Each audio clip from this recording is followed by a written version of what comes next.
অঙ্কুশ, খাবারটা খেয়ে নাও।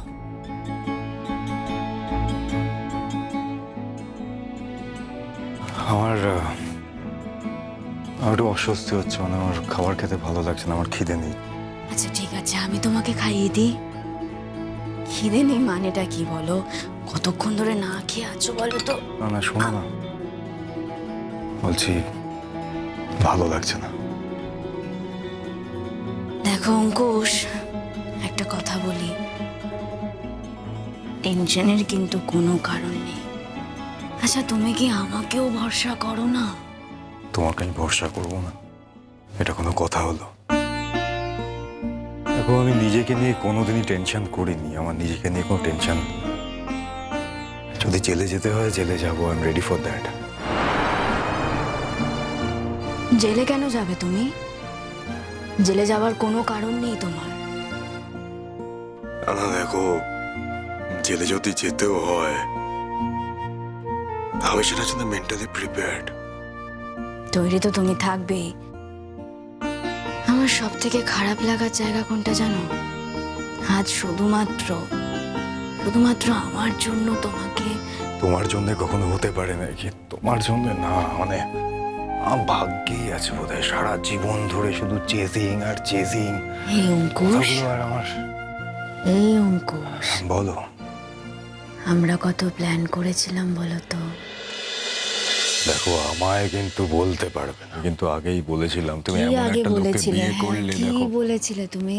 আরে বাবা, তোমাকে তো ইচ্ছে করে ফাঁসানো হচ্ছে, ফাঁসাতে চাইছে। এই শোনো, এদিকে তাকাও। সব মিটে গেলে আমরা যা যা প্ল্যান করেছিলাম তাই তাই করবো। হ্যাঁ, আমরা কিন্তু বেড়াতে যাব।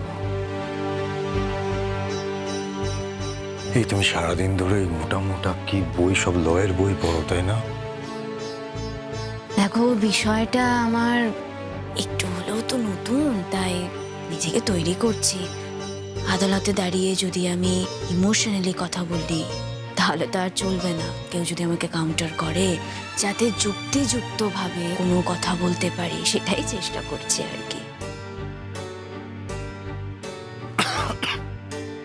দেখেছো তো, আমার জন্য তোমার কিছু হয়নি, কিন্তু আমার জন্য তোমাকে একটা অন্য ট্রেডে এসে কত পরিশ্রম করতে আচ্ছা হচ্ছে। বাবা, ঠিক আছে, না, এত না, ভাবতে এগুলোর তো হবে না। কোনো আচ্ছা আচ্ছা, মানে বসো হয় না, বসো, তাই আমি না? আমার সবটা তো বুঝিয়ে নিজেরও বলছি। খারাপ লাগে, দেখো, বলো। আমি তো একটা নতুন জিনিস শিখতে পারছি, সেটার বুঝি কোনো দাম নেই? হ্যাঁ, শোনো না, আমার জীবনের যে ধ্রুবতারা, সেই ধ্রুবতারাটাই যদি না থাকে, আমি কি করে চলবো বলো তো? কেন এত ভালোবাসলে আমায়? তুমি কেন এত ভালোবাসলে আমায়? কারণ তোমার মতো মেয়েকে ভালো না বেশে কেউ থাকতে পারে না। তোমার মতো মেয়েকে ভালো না বেশে থাকা যায়, কিন্তু প্রশ্নটা হলো যে আমার মতো মানুষকে তো কোনো মেয়েই ভালোবাসবে না। তো সেখানে তুমি এরকম একটা ব্যতিক্রমী সিদ্ধান্ত কেন নিলে? তুমি মানুষটাকে যে চিনতে পারবে, সে ভালো না বেশে থাকতে পারবে না। এবার প্রশ্ন হচ্ছে, আমি কেন তোমাকে ভালোবাসলাম, কি কারণে ভালোবাসলাম? বাদ দাও না, ভালোবেসেছি, এটাই সত্যি। এই সত্যিটাকে সম্মান করো। আর হ্যাঁ, এই কথাগুলো কখনো বলো না যে আমি জেলে যাওয়ার জন্য তৈরি আছি। কেন তৈরি থাকবে তুমি? তুমি সব কিছুর জন্য তৈরি আছো, অথচ আমার সঙ্গে জীবন কাটানোর জন্য তৈরি নেই। দেখতেই তো পাচ্ছ, পদে পদে কত বাধা। আর দেখো, সত্যি কথা বলতে কি গুড্ডি, রেশমি ছোট বাচ্চা মেয়ে, আমার সন্তান তুল্য, ও এমন একটা তোমরা কেস আমার এগেনস্টে আনলো। ও যদি আমার এগেনস্টে অন্য অপরাধ জগতের আর যে কোনো কেস আনতো, আমি হয়তো এতটা রিয়াক্ট করতাম না। দেখো অঙ্কুশ, কেউ যদি ইচ্ছে করে তোমাকে এরকম একটা অভিযোগে অভিযুক্ত করতে চায়, তোমার তো কিছু করার নেই। তুমি কেন এত আপসেট হচ্ছ? সমস্যাটা ওর, তোমার কোনো সমস্যা নেই কিন্তু। ঋতুরাজ, তুমি আমাকে প্রথমে তো এই কথাগুলো বলনি, এখন কেন এই কথাগুলো বলছো? না, কারণ প্রথমে আমারও সন্দেহ ছিল, আমার মনে হয়েছিল উনি হয়তো ভুল করছে, কিন্তু না, পরে আমি বুঝতে পারলাম যে আমি actually I was influenced by you. তুমি তোমার নিজের স্বার্থ ছাড়া আর কিছু বোঝো না Reshmi, very sorry to say. তুমি শুধু দেখো যে তোমার স্বার্থের সঙ্গে পুরো ব্যাপারটা ঠিকঠাকভাবে যাচ্ছে কিনা, আর তোমার স্বার্থের জন্য তুমি তোমার নিজের মাকেও জেল খাটাতে প্রস্তুত, যে কাউকে তুমি জেল হাজত বাস করে দিতে পারো।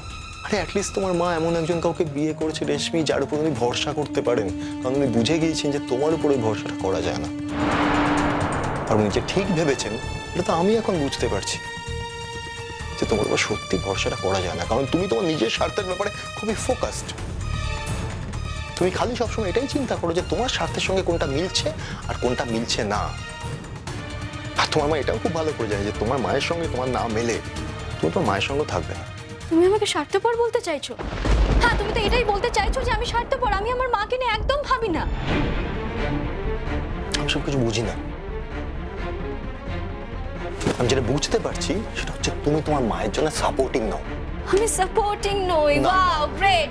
একদিনে এরকম সাপোর্টিং নই হয়ে গেলাম না? নিশ্চয়ই কোনো কারণ আছে, কোনো কারণ নেই? কারণ থাকতেই পারে, কারণ থাকতেই পারে, তাহলে তুমি তার মধ্যে নিজেকে জড়াচ্ছ কেন? কোনো প্রয়োজন নেই তো। দেখো রেশমি, তুমি না 4 বছরের বাচ্চা নাও, তোমার মাকে এখন তোমার শ্বশুর বাড়িতে এসে তোমাকে দেখাশোনা করতে হবে, সেখানে তোমার মাকে যদি অন্য কেউ যত্ন আত্তি করে, তুমি তাতে এত রিয়াক্ট করছো কেন? আমার তো রিঅ্যাক্ট করা উচিত না। আমার বিষয়টাকে খুব সিম্পল ভাবে দেখা উচিত। আমার মা এই বয়সে এসে একজন পুরুষের সঙ্গে ঘুরে বেড়াতেই পারে, আমি কেন রিঅ্যাক্ট করছি? বিষয়টাকে সিম্পল ভাবে নেওয়া উচিত, তাই না? আমি শুধু ভাবছি যে ওর আমার উপর ঠিক কতটা রাগ। তা না হলে তুমি ভাবতে পারো ওরা একটা পাবলিক প্লেসে দাঁড়িয়েও আমাকে। তবে জানো তো, আমার না একবারের জন্য হলেও একটু ভয় লেগেছিল। যখন ওই ছবিগুলো দেখাচ্ছিল না, আমি ভাবছিলাম যদি তুমি বিশ্বাস করে বেড়ালো, মানে পৃথিবীতে সবাই একই রকম হয় না। আমি জানি সেটা, এই জন্যই তো তুমি ব্যতিক্রম। কিন্তু জানো তো, তোমার জায়গায় অন্য কেউ থাকলে না বিশ্বাস করে ফেলতো। এই বিশ্বাসটুকু আছে বলেই তো বিয়ে অব্দি এগিয়েছে। বিশ্বাসটা কখনো হারাতে চাইনি, আর হারাইও নি। নিজের থেকেও বেশি বিশ্বাস করি তোমায়। আচ্ছা, যদি কোনোদিন এই পৃথিবীতে এমন সময় আসে যেখানে তোমার এই বিশ্বাসটা যদি ভুল হয়ে যায়,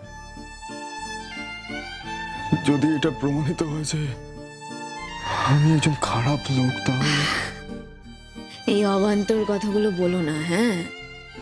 এত সহজে আমাকে মোল্ড করা যায় না। এই এসো এসো এসো, খাবে, এসো এসো তো।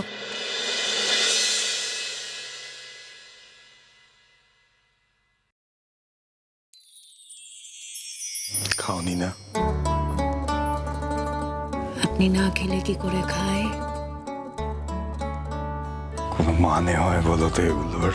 হ্যাঁ, এতক্ষণ ধরে না খেয়ে কেউ থাকে, তুমি তো জানো। দেখো, আমি তো না খেয়ে থাকতে চাই না, আমি একসঙ্গে খেতে চাই। এটা বুঝি অপরাধ? চলো, সরি, কিছু না, চলো। হ্যাঁ, এই এসো। মা কি করছে গো? মা আর কি বা করবেন, ওই যে মন খারাপ করে বসে আছেন। আমি না বুঝতে পারছি না, সব দিক ব্যালেন্স করতে করতে আমারও তো একটু মেন্টাল স্ট্রেংথ দরকার, সেটাও আমার কপালে নেই।